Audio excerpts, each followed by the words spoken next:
Իշխանությունից արդեն հայտարարել են, որ դեմ են քվեարկելու, հետևաբար որն է ձեր ակնկալիքը, ինչ եք սպասում։ Իսկ դուք չեք զարմանա, եթե իշխանությունից հայտարարեն, որ կողմ են քվեարկելու։ Որն է այս ամեն ինչի նպատակը։ Հայաստանում քաղբանտարկյալների պաշտպանության որևէ ակցիա, Հայաստանում քաղբանտարկյալների պաշտպանության որևէ գործողություն, որևէ անձի, անգամ անձանց պաշտպանության մասին չի։ Դա Հայաստանում ժողովրդավարությունը, խոսքի, մտքի ազատությունը պաշտպանելու համար գործողություն է։ Մենք կարող ենք անձնապես չսիրել որևէ անձի, կարող ենք համաձայն չլինել նրա արտահայտած տեսակետի հետ, բայց մենք պարտավոր ենք պաշտպանել մարդու ազատորեն իր տեսակետը արտահայտելու իրավունքը։ Դրա մասին է։ Հիմա ինչ է տեղի ունենում 30-ից ավել անձինք ապօրինի շինծու քրեական գործերով կամ կալանքի տակ են կամ սահմանափակված են նրանց հիմնարար ազատությունները։ Նրանց թվում են սրբազաններ, գործարար, երիտասարդական միության ներկայացուցիչ, կին քաղբանտարկյալ, գործարար, համայնքի ղեկավարներ, բլոգերներ, հաղորդավարներ։ Ամեն մեկը ունի իր շրջանակը, ունի իր հարազատները, բայց կարիք կա համակարգային կերպով այս մարդկանց իրավունքների խախտումների մասին խոսելու, ձայն բարձրացնելու, որովհետև եթե մենք դա չենք անում եւ իշխանությունը գին չի վճարում քաղբանտարկյալների թիվը ավելացնելու համար, այս ամեն ինչը անխուսափելիորեն հասնելու է մեզնից յուրաքանչյուրին։ Դրա համար այս ակցիան էլ այդ միտում ունի ուշադրությունը հանրության հրավիրել այս խնդրի վրա։ Լսումները միտում ունեն ոչ միայն հանրության, այլ նաև միջազգային գործընկերների ուշադրությունը հրավիրել այս խնդրի վրա, որոնց իրենք հրավիրվել են, այսօր դատախազնել, եթե չեմ սխալվում, հրավիրվեց։ Իրենք պիտի պատասխանեն հարցերին եւ մենք պիտի ցույց տանք ինչպես է օրենքի հետ բացարձակ կապ չունեցող մեխանիզմով այս բոլոր մարդիկ հայտնվել կալանքի տակ։ Դրա համար է լսումներն են, դրա համար այս ակցիաները, դրա համար երբ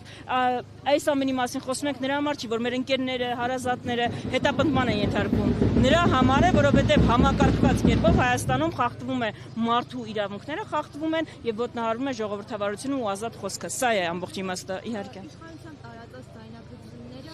Որ մեկը։ Հա, Բաքրասարդյանի վերաբերյալ։ Ըստ էս ինչու է հիմա հետքվելուց հետո շարունակվում։ Որովհետև այս իշխանության գործողությունները նման չեն ինքնավստահ, որևէ սեփական հասարակության հետ խնդիր չունեցող, իշխանությունը պայելու հետ խնդիր չունեցող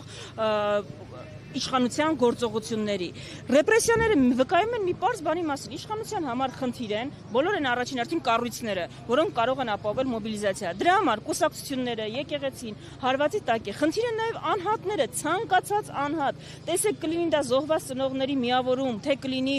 Բաքրատ Սրբազանով կարողանում է մոբիլիզացիա ապահովել։ Իշխանության համար խնդիր է։ Ինչու հենց օգոստոսի 8-ին ընդառաջ ձերբակալվեցին, հրապարակվեցին այդ ձայնագրությունները, թարգմանվեցին անգլերեն ու հրապարակման արեցին։ Մարդիկ ձերբակալվեցին։ Պարզ էր, չէ, որ իշխանությունները խնդիր ունեն, որպեսզի ցույց տան, ում պիտի ցույց տան։ Ես հարց եմ տալիս, ում առաջ են պարտավորություն ստանձնել ցույց տալու, որ իրենք երկրի ներսում որևէ խնդիր չունեն եւ բողոք չկա։ Եթե բողոք չկա, ինչու եք մարդկանց լցնում բանտերը, մարդկանց վրա կրակում, հետո ասում դե եկեք մեզ բան արեք, իշխանությունից հեռացրեք։ Եթե խնդիր չունեք, եթե որևէ խնդիր չկա, մարդկանց վրա ինչու են կրակում։ Մարդկանց ընդդիմության առաջնորդներ կլինի, բոլորը, ովքեր շարժման առաջնորդ են եղել, հետապնդվել են։ Քրեական գործ կա։ Համայնքի ղեկավարներ 14 համայնքի ղեկավար ընդդիմադիրով ընտրվել է, իրենք հետապնդել են։ Եթե խնդիր չունեն, որևէ վախ չունեն, այս բոլոր մարդիկ ինչու են հետապնդվում։ Հետապնդվում են, որովհետև կարող են սպառնալիք հանդիսանալ տարբեր ժամանակներում։ Տեսեք, երբ ասում են սպառնալիք, դա այն չէ, որ հենց հաջորդ օրը կարող են իշխանությունը փոխել, բայց իրենք կարող են մարդիկ մոբիլիզացնել եւ դրանով վտանգավոր են իշխանության համար։ Կալանավորված անձանց